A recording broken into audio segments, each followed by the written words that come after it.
Assalamualaikum, salam sejahtera, salam GBN, salam Malaysia, dan salam kuasa ketiga ya.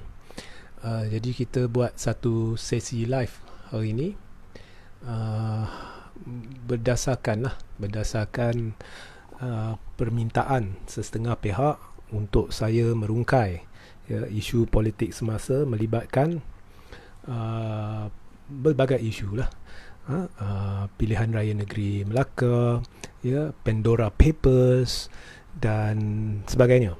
Jadi live hari ini ringkas tetapi padat dan menarik, dan saya harap anda semua boleh share ramai-ramai sebab saya akan meluangkan masa untuk menjawab soalan anda, dan apabila saya beri isyarat ya, baru anda bertanya soalan. Okey. Jadi share ramai-ramai, dan jika ada gangguan siaran jangan ke mana-mana, saya akan ulang siaran ya. Okey. Jadi anda lihat tajuk saya hari ini ya adalah PAS tersepit, UMNO terhimpit. Okey, apa maksud saya? Okey. Dan yang kedua, politik negara ni makin mengarut. Okey, jadi apa maksud saya lah? Saya akan jelaskan. Jadi ada banyak isu yang ditimbulkan.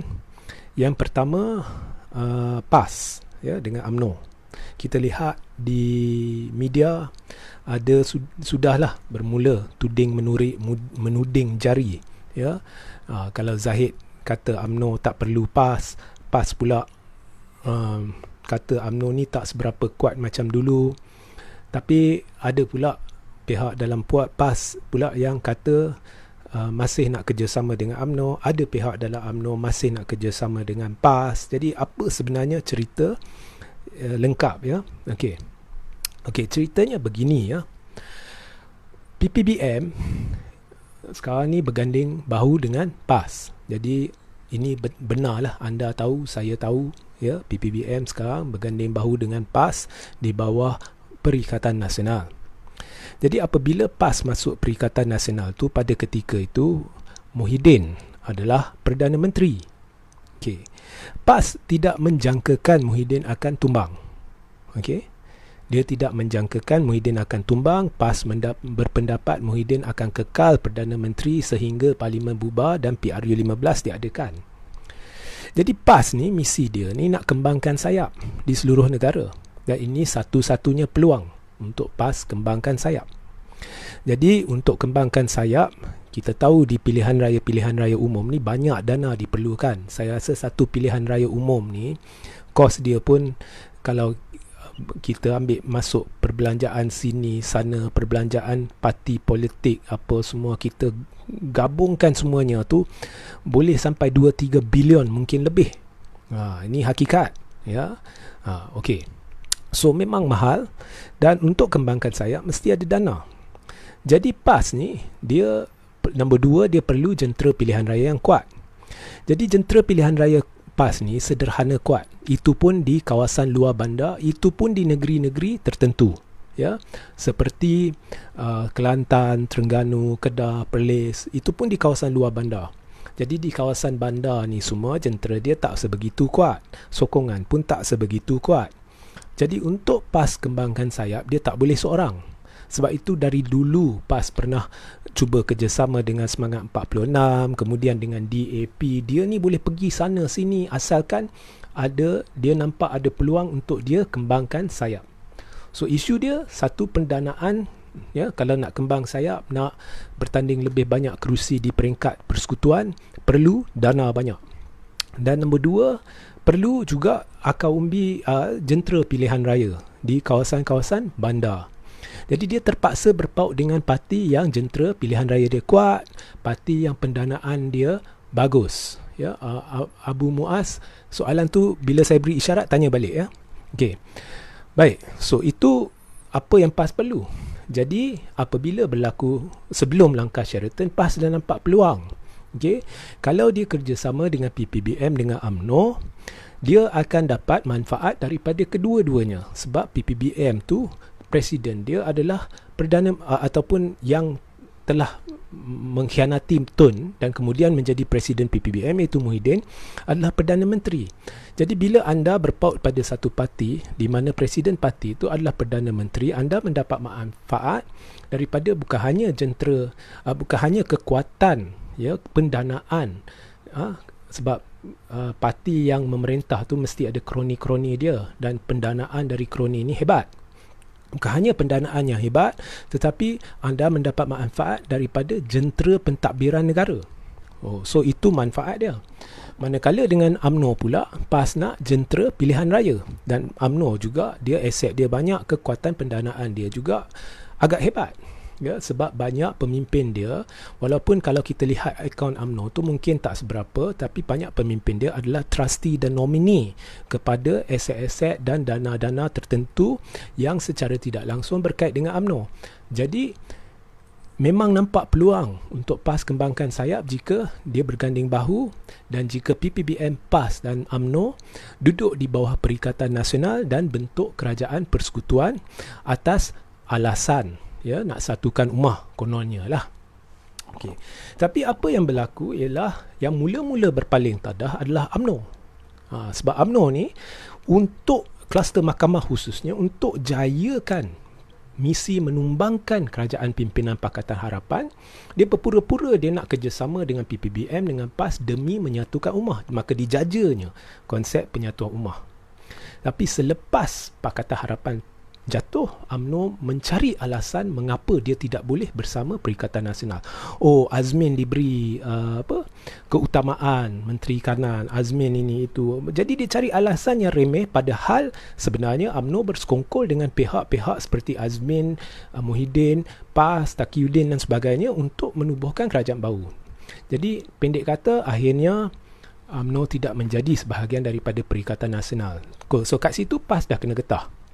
Kemudian pula UMNO kena getah bila PAS secara senyap, secara rahsia bersetuju untuk memasuki Perikatan Nasional walaupun tahu UMNO tidak ingin bersama dia.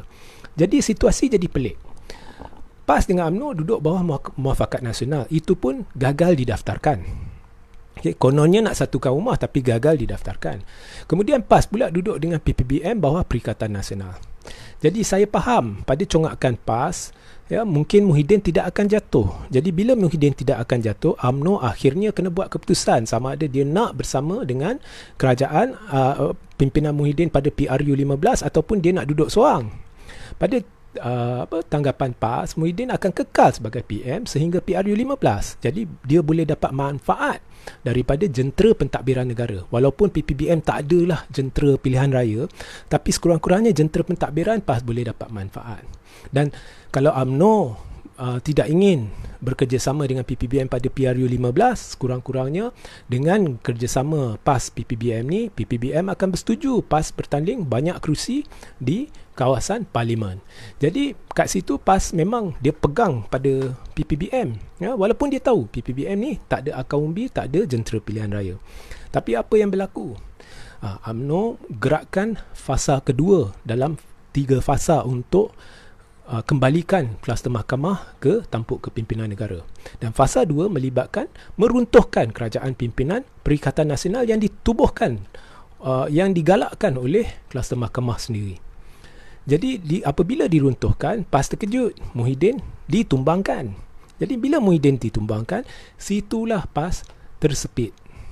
Di situlah PAS tersepit. Kerana apa? Sekarang ni PPBM ni sebenarnya dia tidak ada apa-apa kekuatan. Dari sudut akar umbi tak ada. Dari sudut jentera pilihan raya tak ada. Dari sudut jentera pentadbiran tak ada. Jadi PPBM ni bakal menjadi parti yang akan pupus ataupun hampir-hampir pupus. Okay, pada PRU 15 kalau dia duduk seorang. Nak kata apa, dia orang nak kata apa, pemimpin dia nak kata apa, katalah. Tapi saya rasa rakyat di luar sana tahu. Okay. PAS pula dia berpaut pada PPBM tak guna. Malah di dalam PAS sendiri dari dulu lagi memang ada puak-puak, ya, dari golongan ulama, dari golongan pemuda yang tidak puas hati dengan PPBM, yang tidak ingin PAS bersama PPBM, yang ingin PAS bertanding seorang dalam PRU 15, ya. Dan perkara-perkara pelik yang telah dilakukan oleh PAS. Contohnya, PAS setuju PPBM masuk Muafakat Nasional sedangkan PPBM buka parti itu kepada golongan bukan Muslim. Jadi kononnya nak tubuhkan kerajaan Melayu Islam, tapi akhirnya semuanya dah didalca. So apa pun, PAS dengan PPBM ni tak ada makna. Jadi PAS ni kalau dia nak balik kukuhkan muafakat nasional pun sebenarnya tak boleh. Mengapa? Sebab sebenarnya penyokong akar umbi PAS, pemuda PAS, ramai yang ingin PAS berdiri sendiri dalam pilihan raya umum. Mereka tolak dah UMNO. Lebih-lebih lagi memandangkan kemarahan di kalangan akar umbi, ya, penyokong PAS, sebab UMNO dari awal telah mengingkari, mengkhianati PAS dengan tidak bersama PAS dalam Perikatan Nasional. Dan UMNO telah banyak bercakaran dengan PAS. Jadi akar umbi PAS ni memang dia tak terima. Okay?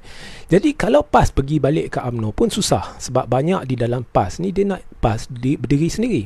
UMNO pula, dia ni jentera pilihan raya dia agak kuat, bukan kuat macam dulu, bukan kuat macam PRU14, memang dah susut teruk. Jadi agak kuat lah. Okay? Dah susut banyak lah tu. Tapi akar umbi UMNO pula dia tolak PAS. Sebenarnya ramai dalam yang penyokong UMNO yang masih tinggal lah, yang saki-baki lah, mereka menolak PAS sebab mereka mendapati pula PAS ni telah mengkhianati UMNO kerana secara senyap telah kahwin dengan PPBM menerusi Perikatan Nasional. Jadi dah ada cop pengkhianat kat sana. Okay, siapa betul, siapa salah, itu tolak tepi. Kadang-kadang di dalam politik ni bukannya kebenaran tetapi persepsi. Dan persepsi akar umbi rakyat adalah PAS telah mengkhianati UMNO dalam soal muafakat nasional. Jadi kat situ dah tolak. Tambah pula di dalam UMNO ramai yang tidak berpuas hati dengan PAS dari sudut cara PAS itu berdamping dengan Tan Sri Muhyiddin Yassin dan PPBM yang sebenarnya dibenci oleh ramai rakyat di Malaysia. Okey, itu satu. Nombor dua, so kita boleh lihat di sini sahaja UMNO dengan PAS ni sebenarnya dia nak berganding bahu tu tak boleh dah. Okey, PAS tak tahu nak jelaskan apa kepada akar umbi dia, UMNO tak tahu nak jelaskan apa kepada akar umbi dia. Kalau dia berganding bahu, berkemungkinan akan susut sokongan yang dah sedia susut. PAS pun dah sekarang teruk. Kalau masuk PRU15 ni dia memang akan kena teruk. UMNO akan kena teruk, PPBM akan hampir pupus. Kalau kerjasama mungkin akan tanggung risiko dia kena pukulan lebih teruk.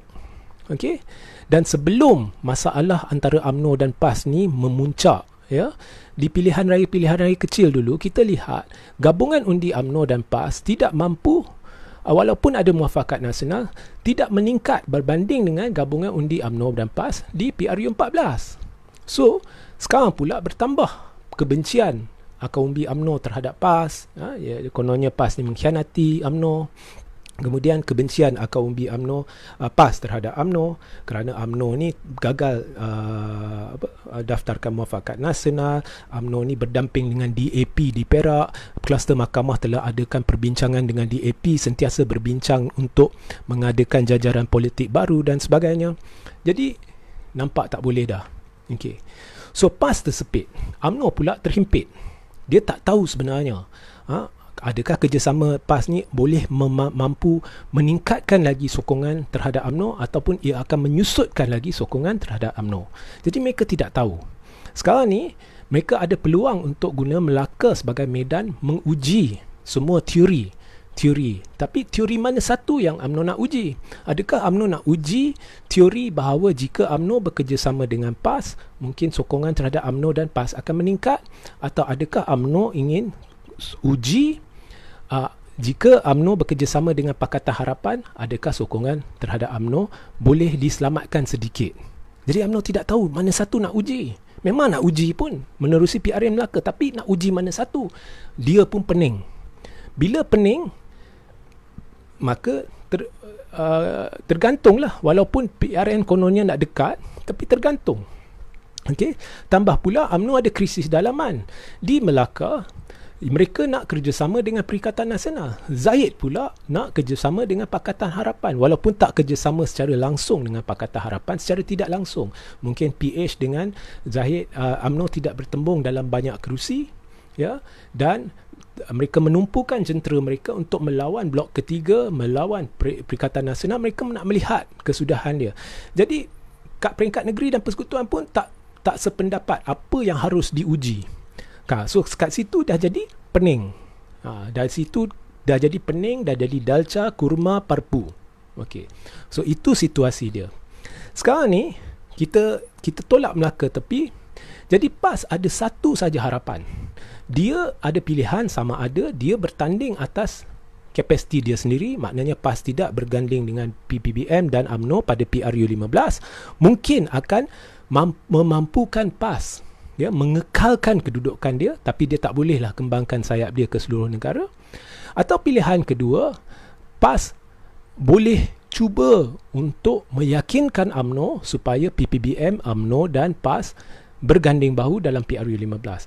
Hanya dengan cara ini sahaja PAS boleh beritahu kat penyokong dia, kami ada alasan sekarang mengapa nak kerjasama dengan PPBM dan UMNO, kerana akhirnya semua dah bersetuju untuk bersekutu dan ini adalah ke arah penyatuan ummah. Jadi itu boleh digunakan sebagai alasan. Jadi PAS menaruh harapan akan jadi jambatan untuk menyatukan PPBM dengan UMNO. Tapi harapan PAS ni harapan palsu orang terdesak. Sebab UMNO dengan PPBM tidak mungkin bekerjasama sebab Perhimpunan Agung UMNO telah menetapkan bahawa UMNO tidak akan kerjasama dengan PPBM pada PRU 15. Jadi UMNO dah terjerat kat situ. Itu satu itu satu. Dan PAU ni keputusan dia lebih tinggi dari MKT UMNO. Jadi tidak boleh dipertikai. Keduanya, UMNO memang bodoh kalau bekerjasama dengan PPBM, dan UMNO bukannya bodoh. Bodoh tu tak tahulah, tapi takat tu dia memang tahu tak ada gunanya sebab yang memerlukan UMNO tidak ada apa-apa nak untung dari kerjasama dengan PPBM. Yang untung PPBM sebab dia nak jentera pilihan raya. Dan jika kerjasama ini berlaku, yang paling untung adalah PAS. PAS akan beritahu, alhamdulillah kita dah berjaya gabungkan PPBM dengan UMNO bawah satu bumbung. Jadi mungkin penyokong PAS boleh diyakinkan bahawa ini adalah satu jalan penyelesaian ke arah penyatuan ummah. Tetapi akar umbi UMNO akan lebih meluat. Jadi UMNO akan susut lagi, PPBM akan susut lagi. Yang paling untung adalah PAS. Jadi sebab itulah laskar-laskar cyber PAS, blogger-blogger pro PAS sedang menyerang UMNO, menyerang semua. Kononnya UMNO ni dia akan kena teruk, jadi dia kena kerjasama dengan PPBM lah, apalah, dengan PAS lah, apa semua. Itu adalah jalan paling logik. So mereka cerita sekerat. Memang betul kalau UMNO kerjasama dengan PPBM, PAS akan untung. Tapi UMNO akan rugi lagi. UMNO memang dah kena teruk, akan kena teruk, tapi dia akan rugi lagi. PPBM akan sama je. Dia tidak akan dapat apa-apa manfaat. UMNO tidak akan dapat apa-apa manfaat dari PPBM. Yang ianya hanya bertujuan untuk menguntungkan PAS. Jadi tidak ada sebab logik mengapa kerjasama ini harus dijalinkan. So itulah situasi dia. So ini sebenarnya bergantunglah anda mendengar pihak mana. Kalau anda mendengar pihak PAS, anda akan lihat mereka yang pro PAS ni, tak kira lah blogger ke, laskar cyber ke, apa ke, aktivis ke, dia akan serang UMNO. UMNO macam ni, UMNO macam tu, dia berdiri seorang, dia akan pupus, jadi dia kena kerjasama. Itu tidak benar. Kalau dia kerjasama dengan PAS, dia akan kena teruk lagi. Sama juga kalau kita dengar blogger pro UMNO, dia akan serang PAS sebab dia tahu kononnya lah PAS ni cuba beritahu bahawa UMNO perlu kerjasama ni. Itu adalah satu propaganda. Hakikatnya UMNO tidak ada apa-apa yang dia nak untung, malah dia mungkin akan kena teruk lagi. Dia tak ada apa-apa nak untung dari PAS, dia tak ada apa-apa nak untung dari PPBM.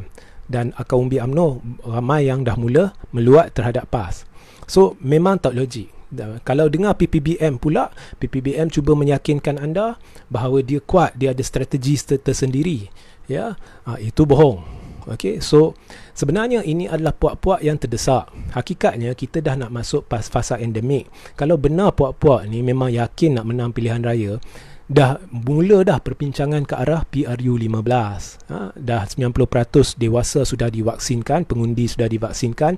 Kita nak masuk fasa endemik, jadi tidak ada apa-apa yang menghalang daripada diadakan pilihan raya. Jadi sebenarnya mereka tidak bersedia untuk adakan pilihan raya. Dan sama juga dengan Pakatan Harapan. Pakatan Harapan ni dia tanda tangan MOU sebab dia tak bersedia untuk pilihan raya kerana dia tahu dia akan kena pukulan kencang. ya. Dan apabila dia menandatangani MOU, PH ni khususnya DAP dengan PKR dikecam oleh akaun umbi dia kerana sanggup memasuki perjanjian, ya, dengan pihak yang dikatakan kononnya resis, ya, PAS adalah ekstremis apa semua, tapi dia masuk perjanjian, dia tanda tangan perjanjian. Dan apabila Pakatan Harapan nak masuk mana-mana perjanjian, dia jaja nama rakyat. Okey, dia jaja nama rakyat. Sedangkan kat luar sana, kalau kita baca, kita nilai rakyat sebenarnya meluat. Okey. Dan sama jugalah dengan UMNO. Kalau kita lihat PRN, mula-mula nak buat PRN Melaka. Mengapa? Demi rakyat. Kemudian bila dah tersepit, UMNO dah tersepit, dia ubah pula demi COVID. Kerana COVID, kita mungkin perlu darurat. So dia jaja rakyat, dia jaja COVID ikut selera dia, ikut keadaan. Okey, hakikatnya semua tak bersedia, semua tengah pening sebab semuanya takut, semuanya tahu mereka akan kena belasah. Okey. So itu sedikit sebanyak huraian saya secara ringkas, secara sepintas lalu apa yang sedang berlaku, ya. So PAS ni sebenarnya dia ni hanya ada satu jalan untuk dia. Di PRU15 PAS kena bertanding sendiri, ya. Dan retorik-retorik yang dimainkan, propaganda-propaganda yang dimainkan untuk cuba mendapatkan UMNO masuk kerjasama ni, semuanya membuang masa dan ianya kerja-kerja pihak yang terdesak. Okey. Dan UMNO sedang memporak-perandakan politik negara dengan mewujudkan PRN, dengan mencadangkan PRN Melaka ni sebagai medan uji kaji sebelum PRU 15, ya. So nama rakyat dijaja. Kalau benar Zahid berjiwa rakyat, ya, masa dia mencadangkan PRN Melaka, mungkin Zahid lupa. Zahid memberitahu semua orang bahawa Ismail Sabri adalah Perdana Menteri sementara, dan Ismail Sabri kita akan masuk pilihan raya sebaik sahaja pandemik tamat. Ni pandemik nak tamat ni, kita nak masuk fasa endemik, dan lebih 90% dewasa sudah divaksinkan. So ikut pendapat Zahid ni, kalau benar nak buat PRN Melaka, dia kena berpaut balik kepada kenyataan dia terdahulu, iaitu bila pandemik tamat perlu ada pilihan raya umum. Jadi buat apa nak PRN Melaka? Lebih baik buat PRU 15. Kat situ kita dah nampak bahawa mereka nak guna PRN Melaka sebagai medan uji kaji sebelum, ya, diadakan PRU 15 yang dijangka sebelum hujung tahun ni atau paling lewat pun awal tahun depan. Okey, so itu sedikit sebanyak penjelasan saya. Jadi jika anda ada soalan, mungkin saya terlepas pandang satu dua perkara, anda boleh bertanya sekarang, ya. Sementara menunggu soalan, satu lagi yang saya nak minta anda lakukan ialah share ramai-ramai, ya. Dan nak tegur Anwar sedikit. Dulu bila Muhyiddin menawarkan jawatan taraf menteri kepada Anwar kata ianya adalah satu hinaan kepada rakyat susah apabila ketua pembangkang ditawarkan tawaran menteri. Hari ini Anwar sudah terima tawaran bertaraf menteri, ya. Jadi inilah Anwar, ya. Hari ini cakap lain, esok cakap lain. Dan saya nasihatkan Anwar kalau boleh letak saja jawatan sebagai ketua pembangkang, sebab tak guna nama ketua pembangkang, tetapi bertaraf menteri. Jadi pembangkang apa tu? So letaklah jawatan. Okey. Kalau ada apa-apa soalan, anda boleh bertanya sekarang. Jika tidak, saya akan hentikan live ini. Jadi tadi yang tanya soalan tu boleh ulang, ya. Sofian Nordin, terima kasih di atas penjelasan, sama-sama, ya. Ahmad Tamizi, terima kasih. Okey.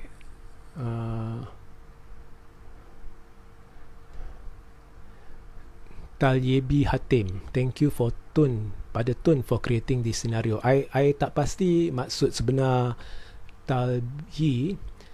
Talyebi, tetapi jangan lontarkan nama Tun lah. Kalau sebab dalam situasi ini yang porak-pelandakan politik adalah sekumpulan gerombolan pemimpin Melayu Islam yang sedang mencarca merbakan politik negara, dan mereka yang terlibat adalah dari UMNO, PAS dan PPBM. Jangan salahkan DAP, jangan salahkan Tun, jangan salahkan sesiapa. Okey. Dan Pakatan Harapan pula telah menunjukkan hipokrisi mereka apabila memasuki MOU, dan PAS telah menunjukkan hipokrisinya apabila menteri-menteri dia di dalam kabinet telah bersetuju dengan MOU tersebut, walhal DAP dikatakan resis, dikatakan anti ini, anti itu, ya. So itulah yang nyata, itulah yang hakikat. Jangan pandang kat tun, jangan pandang kat lain. Okey. Bila kita bincang tun, kita bincang tun. Bila kita bincang politik sekarang, ianya adalah satu gerombolan sama daripada pentadbiran Muhyiddin yang yang ditubuhkan atas dasar sogokan kuasa dan kedudukan. Gerombolan sama yang sekarang ni, yang juga ditubuhkan atas dasar sogokan kuasa dan kedudukan, malah sogokan dia bertambah. Lebih banyak jawatan dihulurkan. Ya.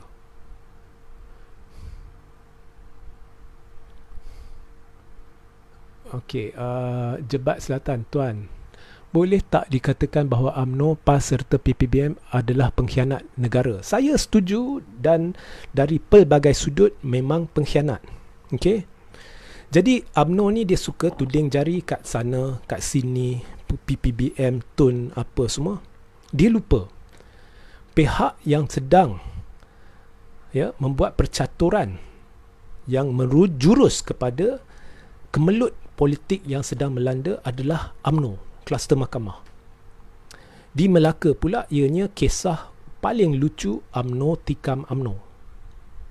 Ya.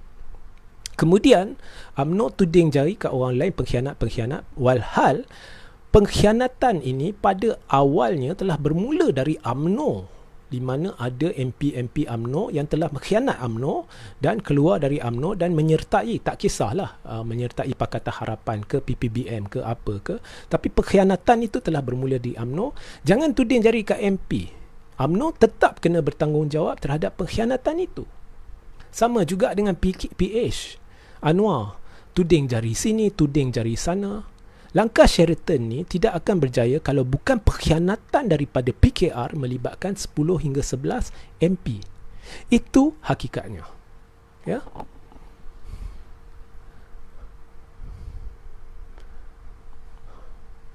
Harap Tuan beri pandangan berkenaan pendedahan Pandora Papers. Okey, Pandora Papers is just Pandora Papers. Itu sahaja satu senarai telah keluar menunjukkan ada aset-aset yang telah diletakkan di luar negara, di tempat-tempat tertentu, dan tidak ada apa-apa di dalam situ yang menunjukkan lagi salah guna kuasa ke, salah guna kedudukan ke, ataupun pengubahan wang haram ke. Tidak ada apa-apa lagi yang telah ditunjukkan. Malah di serata dunia, bila cerita Pandora Papers, fokusnya bukan kat individu-individu di negara ini. Kalau kita lihat Washington Post, New York Times, akhbar-akhbar terkenal, fokusnya bukan kat sini. Jadi bohonglah Anwar apabila beliau berkata bahawa Pandora Papers ni lebih besar dari 1MDB. Itu adalah satu lawak jenaka yang paling besar. Seolah-olah Anwar sedang cuba menyelamatkan atau menjadikan Najib lebih suci daripada kes Pandora Papers ni. Tak masuk akal kenyataan Anwar. Okay.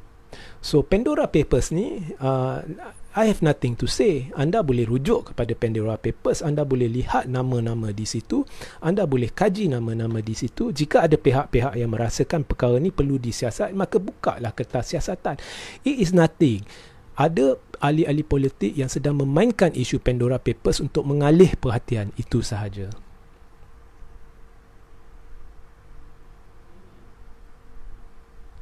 Semua okey.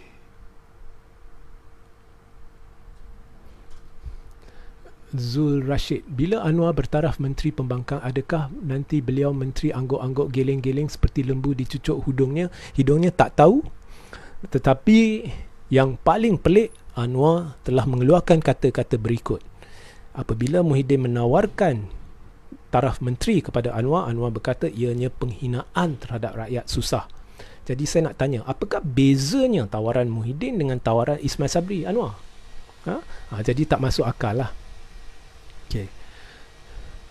Chian Yik, Tuan Reggie Jesse, tak dia, adakah sekarang mereka hendak kenakan tun pasal pulau yang diambil oleh Singapura tu kan?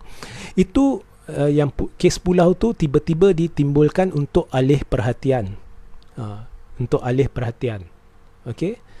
Cerita dia sekerat. Itu yang saya beritahu. Apabila anda membaca, lebih elok jangan baca dari media-media yang berkait dengan UMNO, atau media-media yang berkait dengan PPBM, atau media-media yang berkait dengan PAS. Cuma baca fakta, dan lihat siapa yang dulu penasihat kepada Tun. Okey. So, kita jangan masuk perkara-perkara ni yang sedang dimainkan propaganda. Saya selalu beritahu, dulu sebelum Najib tumbang, ya, Tun selalu menuduh Najib mencuri berbilion.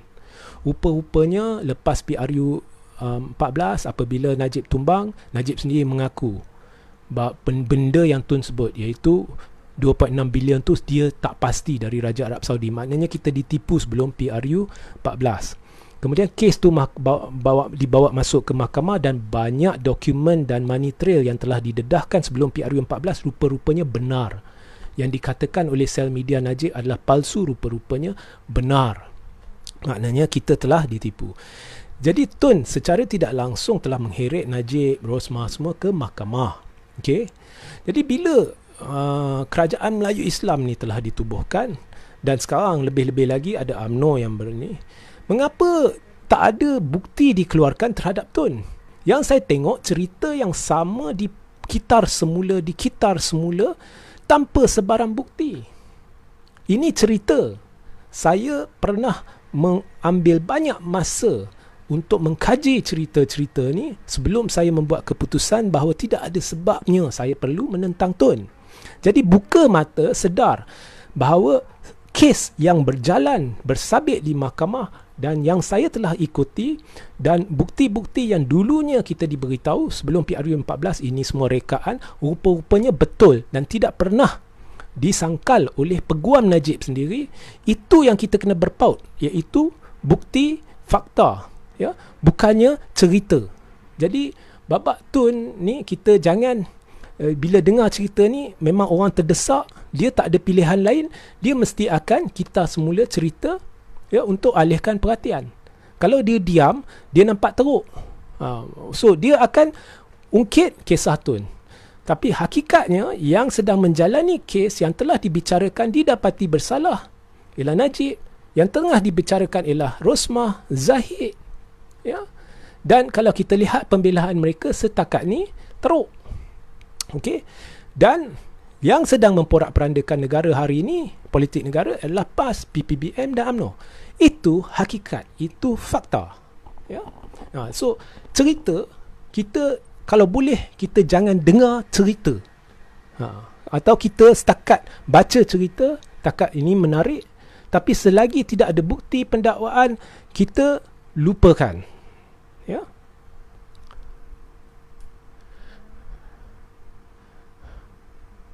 Jalan terbaik adalah bubarkan UMNO PAS bersatu. Tak payah bubarkan UMNO PAS bersatu, kita biar rakyat yang tunjukkan kepada UMNO PAS bersatu bagaimana rakyat sudah meluat pada PRU 15. Ya.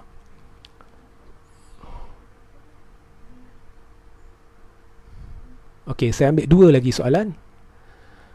Muhammad Syamri Makno, Assalam, RJ adalah UMNO membawa politik lama yang mendakwa MP Labuan di mahkamah disebabkan tidak mahu sokong UMNO.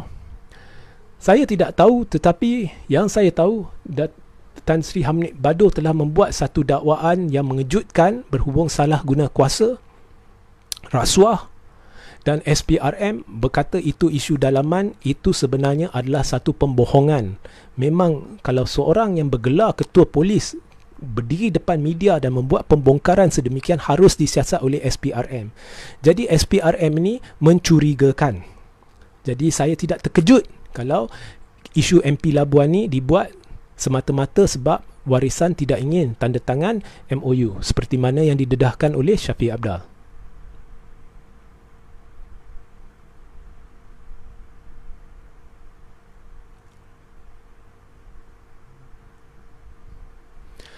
Persoalan tentang Pandora Papers ni, kenapa Tun M tak ada dalam senarai itu, sedangkan ramai yang kata Tun ada banyak aset di luar negara. Sekali lagi, cerita ni kita jangan endahkan. Kita latih diri kita, cerita-cerita ni kita jangan endahkan. Okay? Yang kedua ni, Pandora Papers ni is just that, is papers. Okay? Tidak ada apa-apa dalam Pandora Papers yang mengatakan orang ni telah melakukan satu kesalahan. Inilah kesalahan-kesalahan dia. Isu ini sedang dimainkan dan dijadikan propaganda. Dan memang betul, nama Tun tidak ada di dalam Pandora Papers. Yang ada nama siapa? Nama siapa? Yang tak silap saya, Zahid telah dikaitkan dengan Pandora Papers. Tapi saya sendiri tak serang Zahid. Tapi kalau nak tanya, memang Zahid telah dikaitkan. Ya. Muhammad Syamri Makno, adakah kerajaan Ismail Sabri akan kekal lama? Jawapan ringkas, tidak. Ahmad Tamyizi, Lokman ada buat laporan pada SPRM pasal kes pasir. Lokman ni tak geng dengan Rauf ke? Lokman ni geng mana?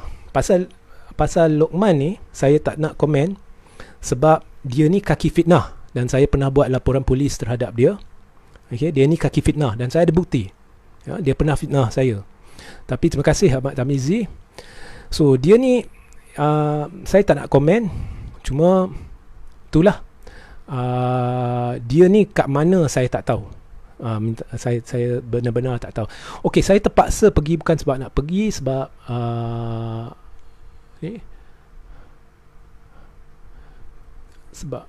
okey, last. Apakah pandangan tuan pasal bau-bau parti kuasa rakyat melibatkan Azmin, Ismail Sabri dan Muhyiddin? Sebenarnya saya yang mula-mula timbulkan kenyataan bahawa saya dapat bau Azmin, Ismail Sabri dan Muhyiddin dalam parti baru tu, tapi saya tak ada bukti. Saya cuma rasakan saya dapat bau penglibatan mereka lah. Tapi tahap mana kebenaran dalam kenyataan saya itu saya tidak tahu. Jadi saya terpaksa akhiri live sehingga kita berjumpa di lain masa. Pastikan anda share ramai-ramai ya live ni. Assalamualaikum, salam sejahtera, salam GBN, salam Malaysia dan salam kuasa ketiga.